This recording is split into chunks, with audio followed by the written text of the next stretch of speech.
comment nous joindre instantanément via la page Facebook Dumont et sur Twitter à Mario Dumont.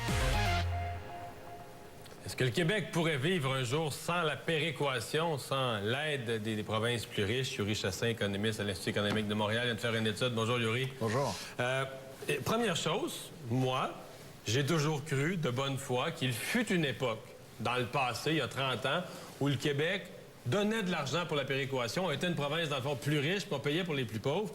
Dans l'étude, vérification faite depuis les années 50, là, le programme existe. Oui. C'est pas vrai. Depuis la mise sur pied, donc depuis 1957, on a toujours reçu de la péréquation. On n'a jamais payé le Québec. Et non, c'est ça. Et finalement, c'est ça qui est un peu particulier, là. Après 55 ans à être abonné à la péréquation, est-ce que finalement on peut s'en sortir? Parce que dans l'esprit du programme, c'est que quand tu as une bonne période économique, tu payes. Un peu comme n'importe quel programme social, quand ça va bien, tu payes des impôts. Quand ça va mal, oups, le système vient t'aider. Mais nous, on n'a jamais payé. Non, puis c'est ça. Puis finalement, le Québec se situe toujours un peu en dessous de la moyenne des provinces. Finalement, on est toujours un peu plus pauvre que la moyenne au Canada. Pourquoi? C'est ça le problème. Il y a toutes sortes d'explications, mais certainement que... Parce que des ressources, juste dire, je vais expliquer moi pourquoi. Des ressources naturelles, des rivières pour faire de l'électricité, des mines. Il me semble que si tu regardes la carte géographique, on n'a pas l'air d'une province pauvre. Exact. En fait, on a au contraire tout ce qu'il faut pour être riche. Donc, pourquoi? Bien, effectivement, il y a des développements économiques qui devraient être faits.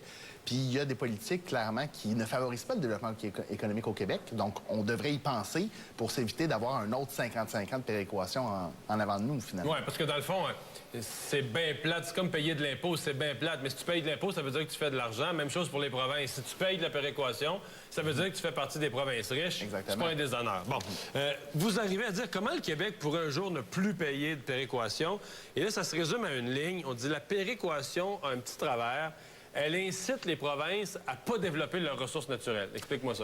Oui, en fait, c'est ça. Il y a différentes catégories là, qui rentrent dans le calcul un peu complexe de la péréquation. Puis pour les ressources naturelles, c'est un peu particulier. Il y a une différence, en fait. Quand on développe des ressources naturelles, quand on a des nouveaux revenus... Soyons concrets. Mettons que le Québec développe son pétrole à l'île d'Anticosti. Mettons. Concret. Ça. On le fait, mettons. Puis disons qu'il reçoit à peu près 100 millions de dollars par année là, de redevances de plus demain matin. Bien, la péréquation va être réduite à peu près de 50 millions. Donc, finalement... Donc, la moitié de l'argent qu'on aurait fait avec ça, on se le ferait couper des chèques de l'autre côté, exactement. Ça fait que finalement, ça devient un peu moins intéressant.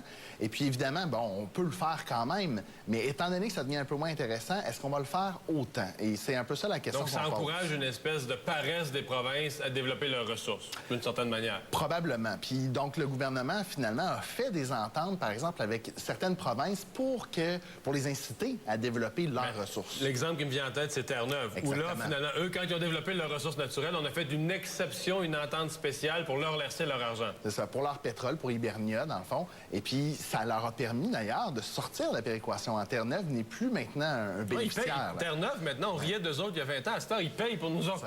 Exactement. Ça fait qu'ils étaient parmi les plus pauvres, ils sont devenus parmi les plus riches. On peut suivre leur trace, en fait. On peut aussi, nous, se développer au Québec. OK.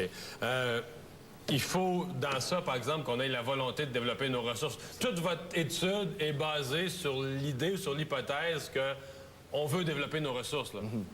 Ben oui, puis je pense en fait qu'au Québec, parce qu'on se fait critiquer ailleurs au Canada, hein, le Québec, on est vu comme des récipiendaires de la péréquation. Ben, en Alberta, ça a été au cœur de la dernière campagne. Ça chialait contre nous autres, on paye pour eux autres, ils se payent des programmes sociaux avec notre argent. C'est ça qui se disait en Alberta. Mais je suis convaincu en fait qu'au Québec, il y a beaucoup de Québécois qui eux-mêmes se disent pourquoi on n'est pas plus riche que ça, pourquoi on ne se développe pas davantage, puis qu'on ne se passe pas la péréquation. Je pense que même ici, on a cette préoccupation-là. Fait que la volonté de développer au Québec notre économie, je pense qu'elle est là. Il faut miser là-dessus. Est-ce qu'une petite modification à la formule de péréquation pourrait nous inciter davantage à le faire? Moi, je pense que oui. Donc, je propose une modification. Mais c'est vraiment, dans le fond, une avenue, là, une première avenue, un premier pas, les ressources naturelles. Si vous lancez ça dans le débat, c'est parce que là, la péréquation, c'est les premiers ministres, le premier ministre fédéral, les premiers ministres des provinces se réunissent pour discuter de ça à intervalles réguliers. Et là, la formule actuelle prend fin en 2014. Oui. Ça veut dire qu'en 2013, l'année prochaine, on va discuter de tout ça. Puis c'est un sujet, comme c'est un sujet très technique, on en parle peu. Alors que dans le fond, c'est important. Hein? La péréquation, c'est quand même 15 milliards. Dans le budget du Québec, c'est une moyenne galette. Oui, c'est 10 du budget du Québec. Donc, c'est considérable. Fait que finalement, en fait, l'Institut économique de Montréal, avec d'autres instituts au Canada, on s'est dit, on va en parler, chacun de notre façon, pour mettre ça sur la place publique, pour, dans le fond, que les gens soient conscientisés un peu de ces enjeux-là, puis qu'on en parle.